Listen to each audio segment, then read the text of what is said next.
רגע, שנייה, אני שוב עדיין מעדיפה שאבי, כי אני פשוט באמצע, אני רוצה להכניס אנשים. אז תסבירי בצרפתית שאנשים נכנסים, בגלל זה יש עיכוב. אוקיי. תסבירי לאנשים בבקשה. Alors, on attend juste 2 minutes pour ouvrir la conférence. Bon. Bon, nous avons le plaisir d'avoir aujourd'hui Olivier Rafovitch pour avoir un compte-rendu sur ce qui se passe en ce moment en Israël, sur ces terribles événements dramatiques qui sont survenus de nulle part. On pensait il serait bien d'inviter quelqu'un qui est habilité de donner des informations, qui est Olivier Rafovitch, qui est porte-parole de l'armée pour les médias francophones. Donc, nous avons vraiment l'honneur, le plaisir et la chance de l'avoir dans un délai aussi court. Et voilà, donc sans plus tarder, je sais que tout le monde voudrait t'entendre, Olivier, donc je te passe la parole pour te faire un état de lieu sur ce qui se passe en ce moment en Israël. Chaverim et chaverot, chers amis, chers publics qui vibrent pour Israël en ce moment, comme nous vibrons aujourd'hui pour nous-mêmes et pour ce peuple et pour notre pays. Je vous remercie d'être avec nous, avec la Histadrut Hatzionit Haolamit, avec le KKL, avec la Israel Bonds et avec toutes les organisations qui soutiennent Israël de manière régulière, mais qui aujourd'hui se mettent ensemble pour faire un véritable pont de soutien, pont d'amour, Gesher, parce que nous sommes en guerre. Les mots que je viens de vous dire maintenant sont des mots incroyables. Nous sommes en guerre. L'État d'Israël est en guerre. Et cette guerre nous a été imposée par les ennemis, le Hamas. Le Hamas qui veut dire en arabe le mouvement de l'opposition islamique. Mais c'est un mot en fait qui ne veut rien dire. En fait, on a affaire ici à une guerre contre les pires créatures que la terre puisse créer. Des créatures islamistes intégristes qui ressemblent aux pires meurtriers, aux pires assassins que l'humanité a pu connaître. Ils veulent, ces gens-là, la destruction physique et totale de l'État d'Israël. Ils veulent assassiner, détruire tout ce qui est juif en Israël et remplacer l'État d'Israël par un califat islamique palestinien. C'est écrit dans leur charte.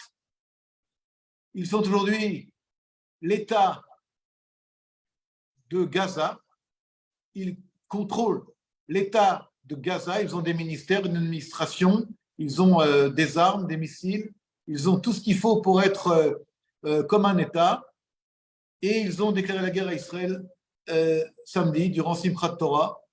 Leur chef, Ismaël Haniyeh, Yehia Sinwar et Mohamed Def, qui est le chef de la branche militaire du Hamas, Azadin El-Qassam, ont déclaré qu'ils ont déclaré la guerre à l'État d'Israël. Et cette guerre a été déclarée à 6h30 du matin, samedi matin, 6h30 du matin. Ils ont à la fois tiré des milliers de missiles sur Israël, et puis profitant de l'effet de surprise, puisqu'il y a eu malheureusement un effet de surprise, ils sont entrés par la barrière de sécurité qu'ils ont détruit dans plusieurs endroits.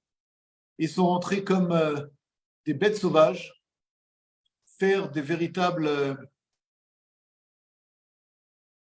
crimes, faire des véritables crimes apocalyptiques dans nos villes et dans nos villages et dans nos kibbutzim et dans nos moshavim. En l'espace de quelques heures, ils ont massacré plus de 1000 personnes. Les images que eux-mêmes ont filmées, qu'ils ont ensuite distribuées sur les réseaux sociaux, sont des images qui nous laissent à nous sans voix. Ils ont tué des familles entières. Ils ont tué des enfants. Ils ont mitraillé des familles entières. Ils ont décapité des hommes et des femmes. Ils ont coupé la tête à des jeunes femmes. Ils ont déshabillé les corps de ces femmes, puis les ont exhibés dans des jeeps dans les rues de Gaza, en crachant dessus, en urinant dessus. Ils ont traîné le corps de gens âgés, dans les rues de Gaza. Ils ont fait les pires ignominies qu'on peut imaginer. Le Hamas a essayé de tuer le plus d'Israéliens possible dans les villages de Kfar Aza, Nir Oz, Nahal Oz, Nir Am, Sderot et d'autres villages. Hier soir, durant la nuit, nos forces spéciales, après avoir nettoyé la région, ont découvert plus de 100 corps dans le kibbutz de Be'eri. Il y a eu une fête estivale où des milliers de jeunes s'étaient réunis, des jeunes filles, des jeunes hommes, dans l'amour de la vie, dans la volonté de faire, de danser, d'écouter de la musique, de boire, comme on peut boire lorsqu'on est un jeune, pour s'amuser. Ils ont tué plus de 290 jeunes à bout portant. Ils ont mis des gens dans des maisons, bloqué les maisons, les portes et les fenêtres et ont jeté des grenades sur des dizaines de corps qu'on a retrouvés ensuite déchiquetés. Nous sommes face à la pire attaque terroriste qu'Israël ait connue dans son histoire. Nous sommes face à la pire guerre que nous avons connue dans notre histoire. Une guerre où ce ne sont pas d'abord les soldats qui ont été les victimes, mais ont été d'abord des citoyens israéliens sans armes, sans munitions. Un Shabbat le matin. D'autres ont dû se cacher pendant des heures, pendant des jours, espérant que la police et l'armée allaient vérifier, allaient les trouver. Comme je viens de vous le dire, cette guerre nous a pris par surprise. On va attendre la fin de la guerre, de gagner cette guerre pour pouvoir en tirer les conséquences et faire ce que nous devons faire toujours, c'est investiguer, rechercher pour comprendre ce qui s'est passé. Mais cet rendez-vous avec vous maintenant, c'est pas une enquête ni le tribunal. Là, je dois vous parler de ce qui se passe en Israël aujourd'hui. Il y a à peine 10 minutes, j'ai dû descendre de là où je suis dans un abri parce que Tel Aviv centre et la région de Rishon LeZion de Bnei Brak a été attaquée par des missiles provenant de Gaza. Malgré des frappes extrêmement importantes et très lourdes, des centaines de kilos de bombes sont lâchées à chaque fois par des avions sur des cibles du Hamas et du djihad islamique. Malgré la destruction de centaines de cibles du Hamas, le Hamas continue à attaquer Israël dans tout le pays. On a affaire ici à une véritable offensive balistique terroriste, je dis bien sans précédent. Pour cela, le gouvernement israélien, par la voix de son Premier ministre, après réunion extraordinaire du cabinet de sécurité, a décidé que l'État d'Israël était en état de guerre. Je répète, pour tous ceux qui nous entendent aujourd'hui, Israël est en état de guerre. Ça veut dire que toutes les ressources, tous les éléments du pays sont mobilisés pour la guerre. La guerre contre le Hamas dans la bande de Gaza, mais également avec cette possibilité de développement grave à la frontière nord, où le Hezbollah est également sur le pied de guerre contre nous, avec plus de 150 000 missiles et des forces de Hezbollah, des terroristes de Hezbollah qui sont là à la frontière et qui attendent les ordres du Hezbollah pour attaquer Israël. À l'heure où nous parlons, nous avons pour l'instant, et les chiffres ne sont pas encore malheureusement des chiffres finaux, plus de 900 morts et près de 3000 blessés, dont plusieurs centaines dans un état critique. Ça veut dire que de très loin, nous allons dépasser les 1000 morts. La majorité étant des très jeunes, et des soldats de Tzahal, et des soldates de Tzahal, et des membres du Shabak, de la police israélienne. Des centaines de jeunes sont morts. Chacun maintenant en Israël connaît quelqu'un de loin ou de près qui a été tué, qui a été assassiné par ces bêtes sauvages. Au-delà de cette situation dramatique, le Hamas a kidnappé près de 150 Israéliens et Israéliennes, dont des enfants, dont des gens âgés. Ils ont été amenés dans la bande de Gaza où ils sont actuellement otages par le Hamas, dont les morts comptabilisés et dont les blessés, mais également parmi les kidnappés, il y a de très nombreuses personnes avec des passeports étrangers, américains, français, autrichiens, népalais, thaïlandais. Parmi les morts et les kidnappés, un très grand nombre donc de gens qui ont soit une double nationalité, soit simplement étant ici en vacances ou en passage en Israël, ont été pris dans cette horrible situation. L'État d'Israël, étant en guerre, a donné l'ordre à Tsahal de mobiliser le plus grand nombre de soldats et de soldates pour être prêts à cette éventualité dans le nord et à cette guerre dans le sud. Au-delà de ce qu'on appelle le standing army, les forces régulières, les troupes régulières, sont mobilisées plus de 300 000 Israéliens et Israéliennes actuellement sous les drapeaux. C'est la plus grande mobilisation qui ait lieu depuis la guerre de Kippour. Nos amis, les alliés, entre autres les Américains, qui sont le plus grand allié d'Israël, ont envoyé des navires de guerre qui actuellement croisent dans les eaux de la Méditerranée, pas très loin de l'État d'Israël, dont une force menée par un porte-avions et 16 autres navires de guerre. Les Américains, d'après certaines sources, sont prêts à aider l'État d'Israël au niveau militaire, j'entends au niveau surtout d'armes et de munitions.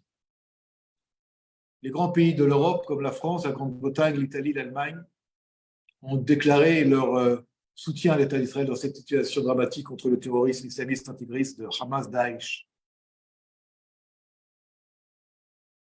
Dans cette journée de guerre aujourd'hui, on a également trouvé, après avoir nettoyé la région, 1500 corps de terroristes tués à l'intérieur de l'État d'Israël, qui sont rentrés en Israël durant ce jour de Shabbat.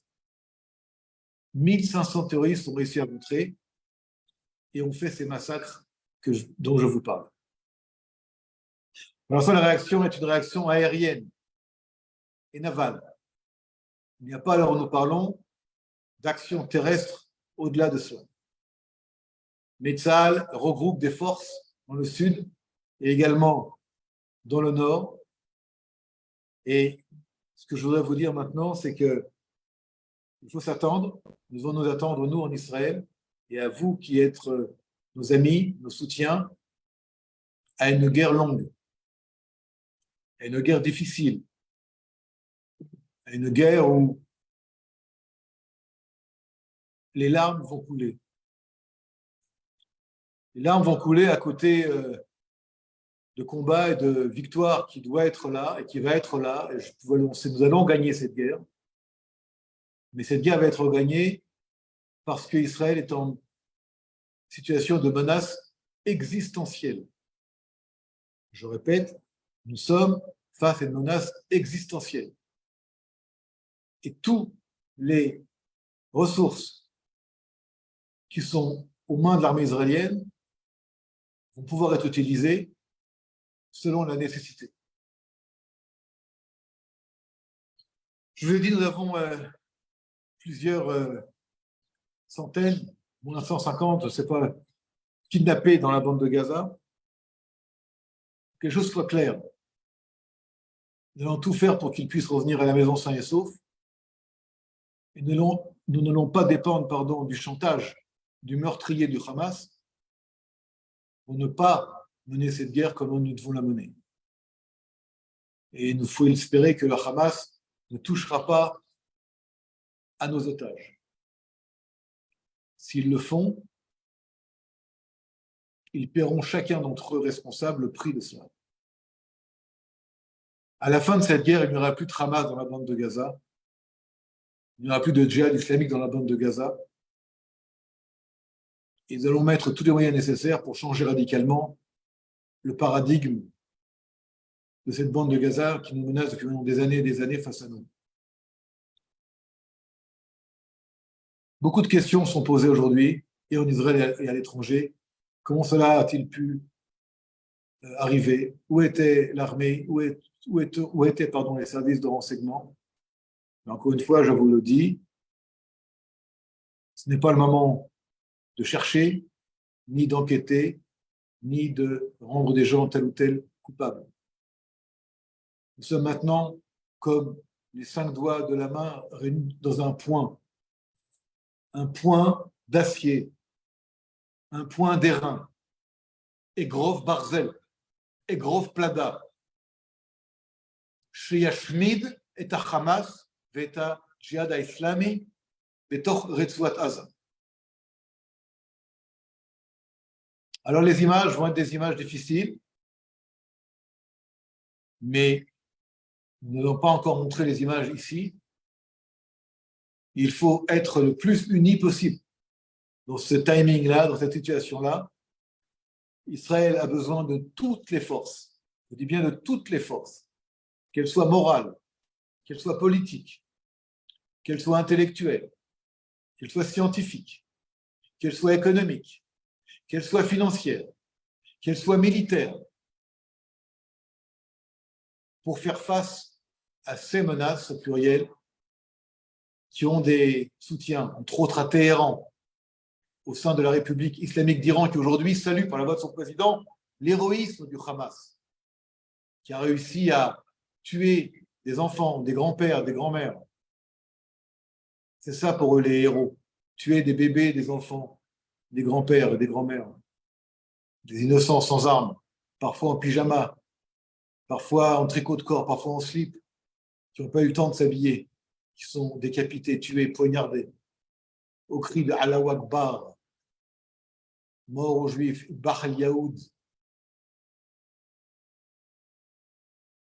Je voudrais conclure pour vous dire, cette guerre va être une guerre longue, une guerre juste, une guerre légitime, une guerre que nous ne voulions pas, que nous ne cherchions pas.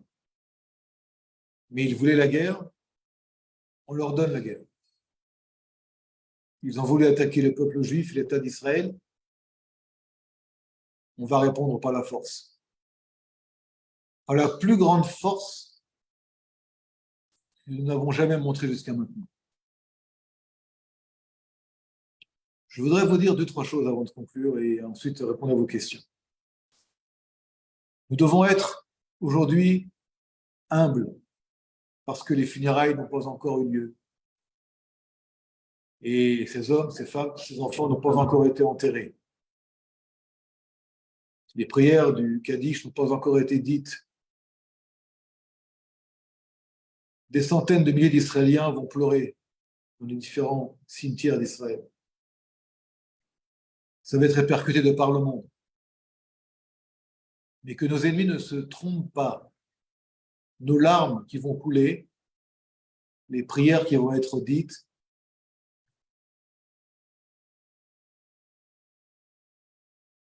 le Kaddish qui va être prononcé, ne vont pas nous faire oublier le but qui est de gagner cette guerre et de détruire nos ennemis. Nous allons détruire et anéantir nos ennemis. Am Israël Chai. Merci. Olivier, je te salue de Jérusalem, c'est Avisana de l'OSM.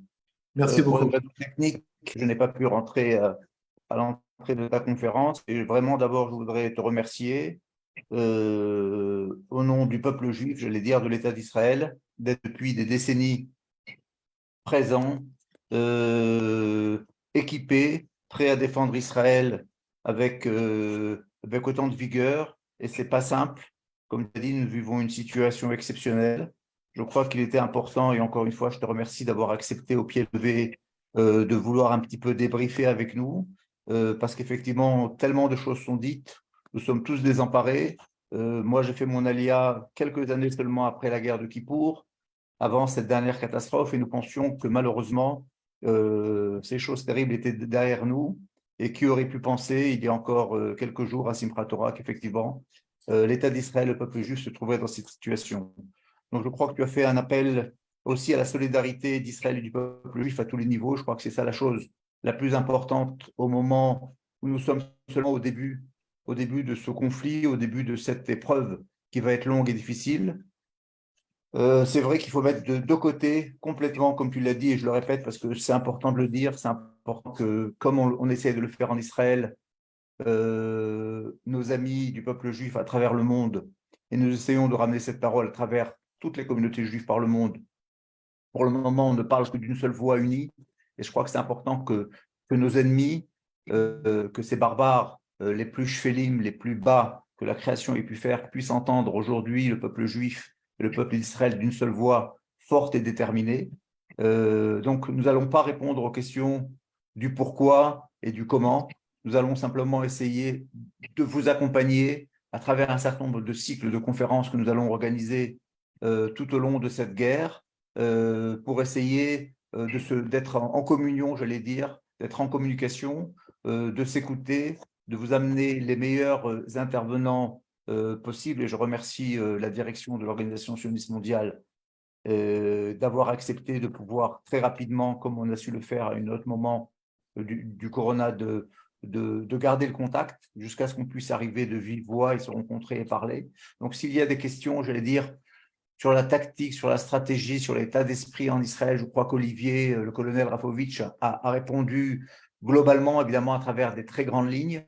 Le peuple d'Israël a reçu un premier coup, est loin d'être tombé. Nous savons nous relever, je crois que ça a été dit. C'est vrai que notre vision est encore un petit peu trouble, parce que nous ne savons pas encore exactement où nous allons. Je crois que les choses vont s'affiner dans les heures qui viennent. Je dis bien dans les heures qui viennent, mais je crois que l'axe a été annoncé. Nous allons aller avec une force qui n'a jamais été exprimée. Et on peut remercier d'avance nos alliés. Je ne sais pas encore, peut-être une première question, Olivier, sur la position de la France dans ce conflit. Merci, Avi-Zana. D'abord, Avi, personnellement, je te remercie de faire ce que tu fais aussi. Toi aussi, tu as payé le prix très cher du terrorisme. Et dans ces jours-là, je pense que toi et toute ta famille, vous êtes aussi Du terrorisme et du Hamas. et du Hamas. Donc je sais que tu es malheureusement quelqu'un qui comprend ce qui se passe. Je voudrais d'abord dire, avant de te répondre, de vous répondre, je voudrais saluer euh, de tout mon cœur, de toute mon âme, et en tant que porte-parole de Tzahal, j'ai été nommé il y a 2 jours de nouveau pour ce poste à cause de la guerre. Je voudrais saluer. Je voudrais que chacun d'entre vous, maintenant, chez lui à la maison, se lève comme moi maintenant et saluer d'abord tous nos soldats et nos soldates qui font un travail extraordinaire. Et je voudrais également, durant ce salut, que nous gardions 1 minute de silence pour tous ceux et toutes celles qui viennent de payer le prix ultime, le prix de la vie.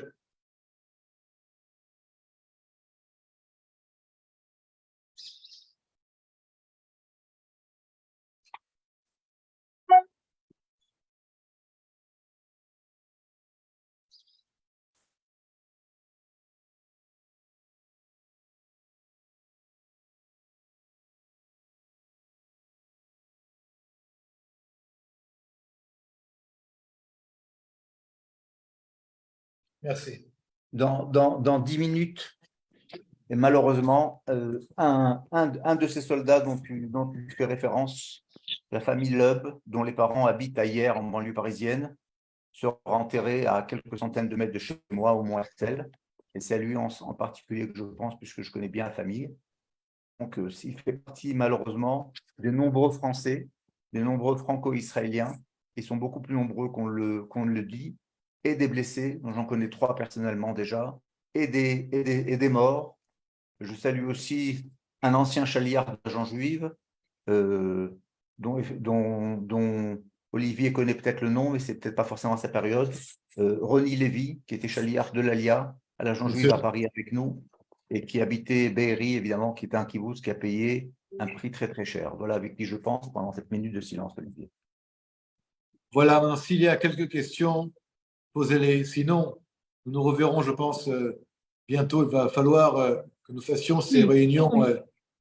בבקשה. יש שאלות בצ'אט, אם אתה רוצה, אני יכולה להקריא לך, או שאתה רוצה לקרוא. לא, אז תקריא לי כמה שאלות. Est-ce que tu peux dire deux mots, Olivier, toi qui as une grande expérience des relations franco-israéliennes, sur la position actuelle de la France et sur ce qu'on peut attendre de la diplomatie ou de la relation franco-israélienne en cette période? D'abord, il me semble que la France, avec l'Allemagne, l'Italie, la Grande-Bretagne, soutiennent un soutien indéfectible à l'État d'Israël face à la barbarie.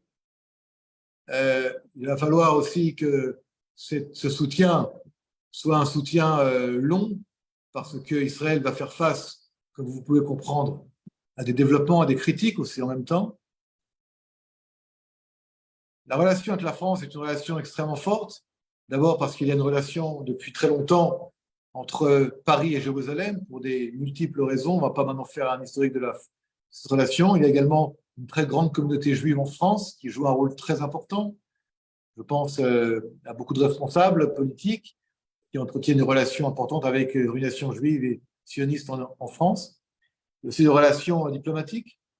Mais le fait que, par exemple, autant de Français aient été kidnappés et puis tués, je vois aussi que 11 Américains ont été tués par le Hamas dans cette guerre qui a commencé aujourd'hui, fait que les pays occidentaux comprennent qu'Israël fait face à une guerre qui est une guerre également pour eux. Nous défendons pas seulement un intérêt d'Israël, mais également un intérêt européen, un intérêt américain, un intérêt de l'Occident face aux islamistes intégristes. Encore une fois, je dis, il n'y a aucune différence entre Daesh et entre le Hamas. C'est ça bien clair. Et qu'actuellement, Israël va détruire le Hamas qui se trouve dans la bande de Gaza, comme la coalition a détruit Mossoul et Raqqa, qui étaient les places fortes de l'État islamique.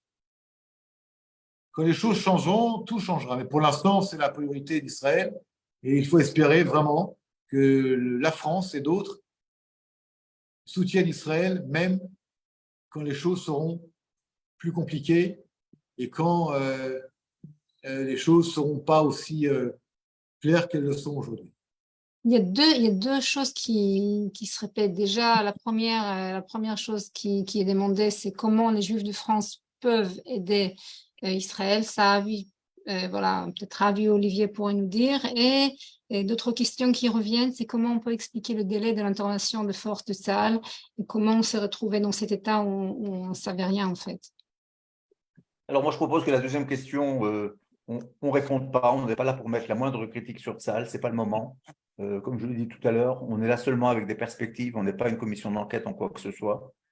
Sur ce que les Juifs de France peuvent aider pour Israël, je pense qu'il va y avoir énormément d'appels faits par des associations que nous connaissons. Les plus connus sont effectivement l'association de soutien à Israël, la BACI, l'association de soutien pour le bien-être des soldats en Israël, mais d'autres associations encore. Le Magen David, effectivement, et je ne voudrais pas tous les citer, mais des associations qui ont pignon sur rue, et ne pas se fier à ces associations qui apparaissent du jour au lendemain uniquement pour des raisons un petit peu, j'allais dire, opportunistes. Il y a des gens très sérieux qui travaillent en bénévolat en Israël toute l'année, qui aident énormément, et c'est vers eux qu'il faut se tourner. Et ça, je fais confiance au bon sens de chacun d'entre vous, qui ont envie d'envoyer de l'argent, qui ont envie d'envoyer des moyens, qui ont envie de se porter volontaire, même s'ils ont de la famille en Israël, dans plein d'autres actions. Et je peux vous dire que moi, dès que je termine maintenant, dans un quart d'heure, ce Zoom, je vais me porter vers un pôle. Excusez-moi de vous interrompre. Il y a actuellement, alors je vous parle je n'ai pas parlé tout à l'heure, il y a actuellement des échanges de tirs à la frontière nord.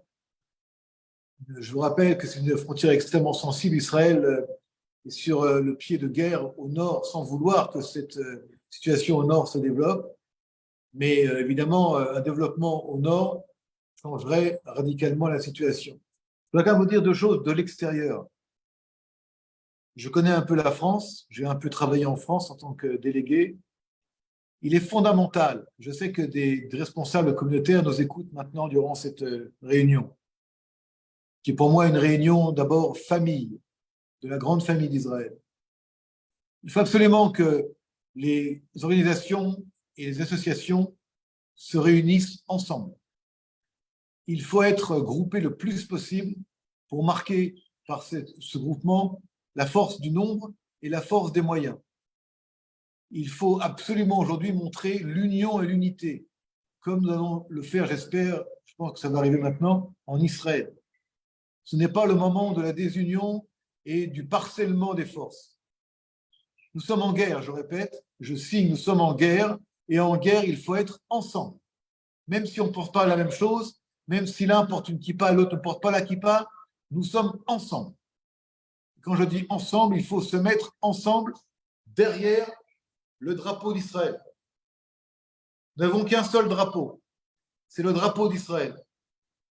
Et rien ni personne ne peut et ne doit nous séparer.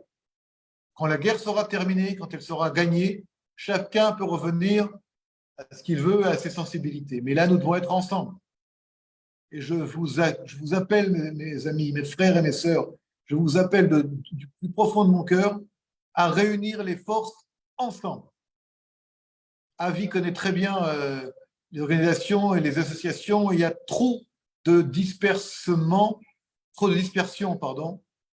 À l'heure où nous parlons, il faut être réunis et c'est comme ça qu'on gagne. C'est comme ça qu'on gagne. Je pense que je vais m'arrêter là, peut-être, Oui. avant qu'il y ait d'autres questions. Non, merci Olivier, je te remercie. Je crois que c'est une première rencontre et nous avons dit l'essentiel. Nous avons surtout voulu être ensemble, être un moment de solidarité franco-israélienne avec la communauté, avec des amis juifs et non juifs qui nous ont rejoints aussi lors de ce premier rendez-vous et je les salue au passage parce que je crois que c'est important aussi qu'ils entendent et qu'ils relayent les messages de solidarité, de force, de détermination de l'État d'Israël, de victoire finalement, même si aujourd'hui notre cœur pleure, notre cœur saigne, mais c'est une période que nous allons passer comme nous avons passé malheureusement, une période très difficile dans notre histoire et on se retrouvera dans quelques jours, j'espère pour des nouvelles encore meilleures. Merci au colonel Olivier Rafovitch, merci à l'organisation sioniste mondiale, à notre partenaire le KKL qui s'est joint à cette première rencontre et nous allons vous donner rendez-vous très bientôt pour d'autres nouvelles. Au revoir à tous, shalom, velitraot. Toda rabba. Shalom, shalom.